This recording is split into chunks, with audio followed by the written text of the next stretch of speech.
Welcome to cinema show. కొంతమంది హీరోయిన్లకు star హీరోల జోడీ కట్టే ఛాన్స్ ఆరంభంలోనే వస్తుంది. మరికొంతమంది హీరోయిన్స్ కి ఇలాంటి అవకాశాలు కాస్త లేటుగా వస్తాయి. ఇంకొంతమంది హీరోయిన్స్ స్టార్ హీరోల సినిమాల్లో వేషాల కోసం తొందరపడకుండా నిదానంగా తమ కెరీర్ ను కొనసాగిస్తూ ఉంటారు. అలాంటి వారి ప్రతిభకు అదృష్టం తోడైతే భారీ సినిమాలు నేరుగా వచ్చి పలకరిస్తాయి, సంచలన విజయాన్ని దోసిట్లో పెడతాయి. అలాంటి హీరోయిన్స్ లో ఒకరిగా రుక్మిణి వసంత్ కనిపిస్తుంది.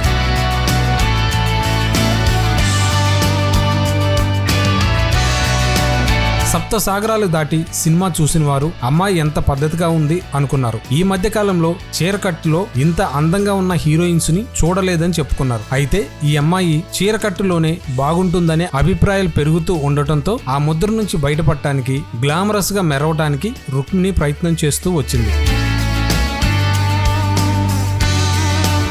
సరిగ్గా అదే టైంలో వచ్చిన కాంతారా చాప్టర్ 1 ఆమె ముచ్చట తీర్చింది. ఈ సినిమాలో యువరాణి పాత్రలో ఆమె గ్లామర్ ప్రత్యేకమైన ఆకర్షణగా నిలిచింది. ఈ సినిమా ఇప్పుడు పాన్ ఇండియా స్థాయిలో బాక్సాఫీస్ బద్ధకాన్ని వదిలించేస్తుంది. ఈ నేపథ్యంలో కన్నడతో పాటు తెలుగు, తమిళ భాషల్లో ఆమెకి ఆఫర్లు పెరుగుతున్నట్టు తెలుస్తుంది. తెలుగు ఆడియన్స్ మాత్రం వెంకటేష్, పవన్ కళ్యాణ్, ప్రభాస్ వంటి సీనియర్ స్టార్ల సరసన నాయికగా ఈ అందగత్తె సరిగ్గా కుదురుకుంటుందని అభిప్రాయపడుతున్నారు. త్వరలోనే వారి ముచ్చట తీరుతుందేమో చూడాలి. ప్రస్తుతం ఆమె ఎన్టీఆర్ జోడీగా డ్రాగన్ సినిమా చేస్తున్న సంగతి తెలిసిందే.